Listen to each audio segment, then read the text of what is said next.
As many of you are aware, earlier today, a number of people were shot in Tucson, Arizona, including several who were meeting at a supermarket with their Congresswoman, Giffords.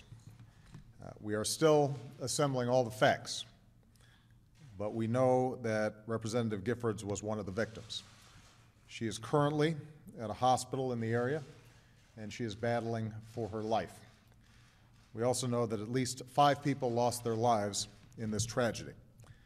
Among them were a federal judge, John Roll, who has served America's legal system for almost 40 years, and a young girl who was barely 9 years old. I've spoken to Arizona Governor Jan Brewer and offered the full resources of the federal government. The suspect is currently in custody, but we don't yet know what provoked this unspeakable act. A comprehensive investigation is currently underway, and at my direction, Director Bob Mueller is en route to Arizona to help coordinate these efforts. I've also spoken to the Democratic and Republican leaders in the House. Gabby Giffords was a friend of mine.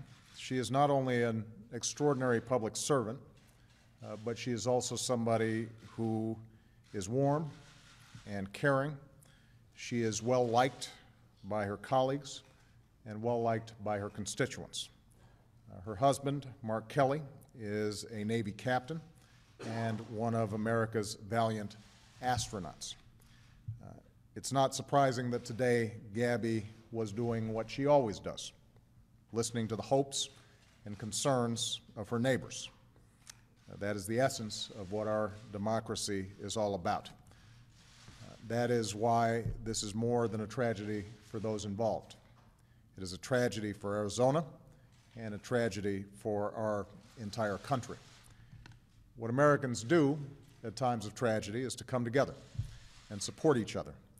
So at this time, I ask all Americans to join me and Michelle in keeping all the victims and their families, including Gabby, in our thoughts and prayers.